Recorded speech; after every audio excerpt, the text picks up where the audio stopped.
అలాగే కామేశ్వరి. కామం అంటే కోరికలు. ఒక్కొక్క కోరిక తీరడానికి ఒక్కొక్క రకమైన మంత్రములు ఉన్నాయి. ఆ మంత్రములన్నీ కలుపుకుంటే ఆ మంత్రములకు అధిదేవత కామేశ్వరి. ఇలా చూడండి, ఆలోచించండి.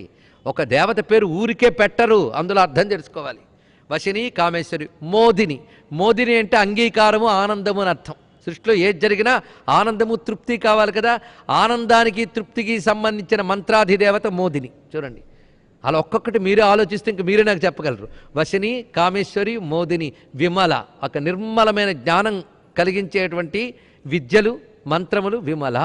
అలాగే అరుణ, ఆ ఎర్రని కాంతులతో ప్రకాశించేది. అరుణవర్ణం ప్రేమకి సంబంధించిన వర్ణం గనక, కరుణకు సంబంధించిన వర్ణం గనక దేవతల కరుణ పొందడానికి పనికొచ్చే మంత్ర విశేషములు అరుణ అని చెప్పబడతాయి. అలా మీరు క్రమంగా వశిని, అరుణ, విమల, జయిని, జయం కలిగించే మంత్రములు స్పష్టమైపోతున్నాయి. మీరే చెప్పచ్చు తర్వాత.